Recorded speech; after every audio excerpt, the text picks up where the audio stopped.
السلام علیکم ورحمۃ اللہ وبرکاتہ۔ جی یہ جو حدیث ہے جس کے بارے میں بار بار سوال ہو رہا ہے، بکری کی عزت کرو، رسول اللہ صلی اللہ علیہ وسلم نے ارشاد فرمایا بکری کی عزت کرو اور اس سے مٹی جاڑو کیونکہ وہ جنتی جانور ہے۔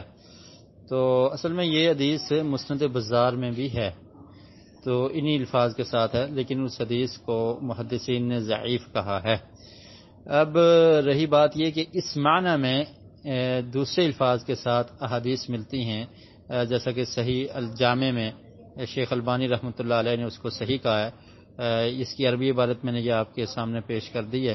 عبداللہ بن عمر اس کے راوی ہیں، اور اسی طرح حضرت ابو ہریرہ رضی اللہ تعالیٰ عنہ سے بھی یہ روایت ہے، اور سنن الکبریٰ للبیہقی میں بھی یہ روایت موجود ہے۔ اس کے الفاظ اس طرح سے ہیں: علیکم بالغنم فإنها من دواب الجنة وصلوا في مراحها وامسحوا رغامها۔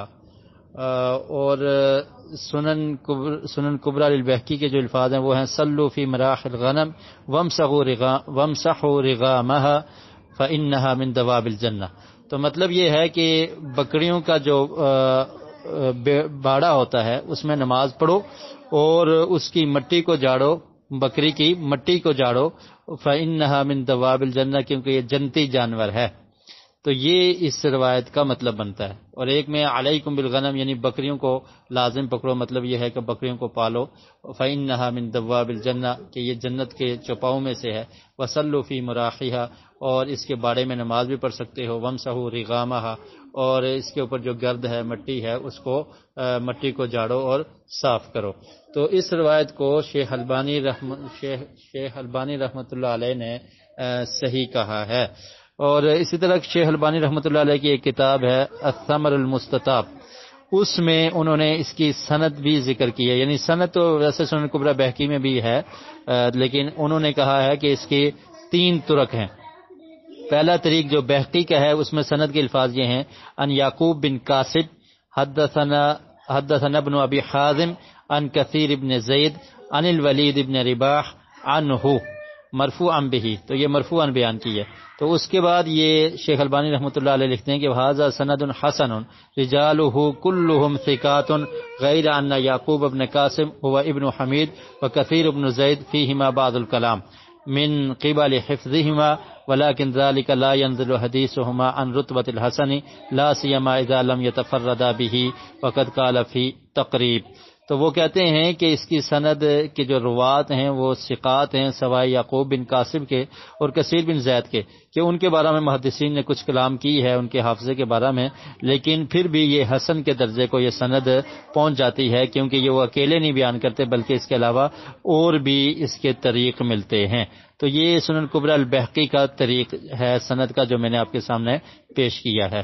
اور اس کے علاوہ دوسرا طریق ہے وہ ہے رواہ مسلم ابن ابراہیم عن سعید ابن محمد الزہری عن ابن المسیب عن ابی ہریرہ عن النبی صلی اللہ علیہ وسلم، اور ذکرہ البیہقی ہکذا معلقا وہؤلاء کلہم ثقات رجال الستہ غیر سعید ابن محمد ابی الزہری ابی الجوہری فلم اجد لہ ترجمہ۔ تو یہ بھی شیخ البانی رحمۃ اللہ علیہ کے الفاظ ہیں، یہ دوسرا طریق۔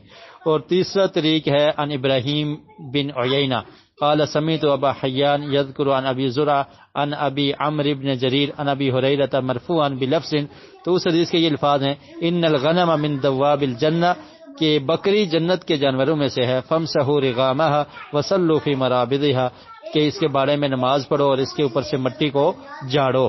تو یہ بہقی میں ہے۔ اس کے بعد شیخ البانی رحمۃ اللہ علیہ لکھتے ہیں کہ ھذا اسناد حسن ایضا کہ یہ سند بھی حسن ہے، رجالہ ثقات کہ اس کے رجال جو ہیں وہ ثقہ ہیں۔ ابراہیم بن عیینہ وہ صدوق ہیں جیسا کہ ان کے بارے میں تقریب التہذیب میں ہے، اور غیر ان راوی ھذا الحدیث عنہ سختوی بن مازیار لم اجد من ترجمته۔ اور اسی طرح پھر کہتے ہیں کہ والحدیث اوردہ فی المجمع، تو مجمع الزوائد میں بھی ان الفاظ کے ساتھ یہ حدیث موجود ہے کہ نبی مکرم صلی اللہ علیہ وسلم سے سوال کیا گیا کہ عن الصلاۃ فی مرابض الغنم قال امسح رغامها وصل فی مراحها فانها من دواب الجنہ۔ پوچھا گیا کہ نماز بکریوں کے باڑے میں پڑھنے کے بارے میں کیا حکم ہے، تو اللہ کے رسول نے فرمایا کہ ان کی مٹی کو جاڑا کرو اور ان کے جو باڑا ہے اس میں نماز پڑھ سکتے ہو، اور یہ جنت کے فإنها من دواب الجنہ جنت کے جانوروں میں سے ہے۔ اس میں یہ اس کو امام بزار نے روایت کی ہے، اور اس میں عبداللہ بن جعفر نجیخ جو ہیں وہ ضعیف ہیں. تو ان کے بارے میں احمد بن عدی کہتے ہیں یکتب حدیثہ ولا یحتج بہ، کہ ان کی حدیثیں لکھی جائیں گی اور احتجاج نہیں پکڑا جائے گا. تو مطلب یہ ہے کہ یہ تمام روایات کو اگر سامنے رکھا جائے تو حسن درجے تک یہ روایت پہنچتی ہے، جیسا کہ شیخ البانی رحمۃ اللہ علیہ نے اس کو حسن کہا ہے، اور صحیح الجامع میں شیخ البانی نے اس سند کو یا اس روایت کو صحیح بھی کہا ہے. تو علیکم ورحمۃ اللہ وبرکاتہ. محترم بھائی، آپ کی میں نے وہی سنی، اللہ تعالیٰ آپ کے علم کے اندر عمل کے اندر بہت برکت دے. بھائی جتنی بھی مرفوع روایتیں آتی ہیں، بکری کی عزت کرو، یہ جنتی جانور ہے، مرفوع کوئی بھی ثابت نہیں ہے جی، ان کے اوپر کلام ہے، جیسا کہ شیخ البانی وغیرہ نے بھی کلام کیا ہے. آپ نے جو سندیں پڑھی ہیں آپ خود غور کر لیں. پھر میں نے سلسلہ سیاح کا مطالعہ بھی کیا ہے، صبح ہی میں نے چیک کیا تھا، سلسلہ سیاح کے اندر 1128 نمبر پر یہ حدیث موجود ہے. اس کے اوپر میں نے اللہ فضل سے پوری تحقیق کیا، پورا غور و فکر کیا ہے. تو بھائی بات وہی ہے کہ مرفوع ثابت نہیں ہے. شیخ البانی نے بھی مرفوع پیش کی جانے والی روایتوں پر کلام کیا ہے، اگرچہ انہوں نے ترک کی بنیاد پر اس کو حسن تسلیم کیا ہے، لیکن بھائی مرفوعاً تو ثابت نہیں، البتہ موقوف روایت کی سند صحیح ہے. موقوف روایت ابو ہریرہ رضی اللہ عنہ سے مروی ہے، جیسا کہ موطا امام مالک وغیرہ کے اندر، اور اسی طرح امام بخاری رحمۃ اللہ علیہ کی کتاب الادب المفرد کے اندر 572 نمبر والی حدیث جو ہے وہ ابو ہریرہ رضی اللہ عنہ سے مروی ہے، اور وہ موقوف ہے. موقوف روایت جو ہے ابو ہریرہ سے وہ ثابت ہے. تو بھائی ہمارے علم کے مطابق موقوف جو ہے وہ سندن صحیح ہے، مرفوع سندن ضعیف ہے. السلام علیکم ورحمۃ اللہ وبرکاتہ.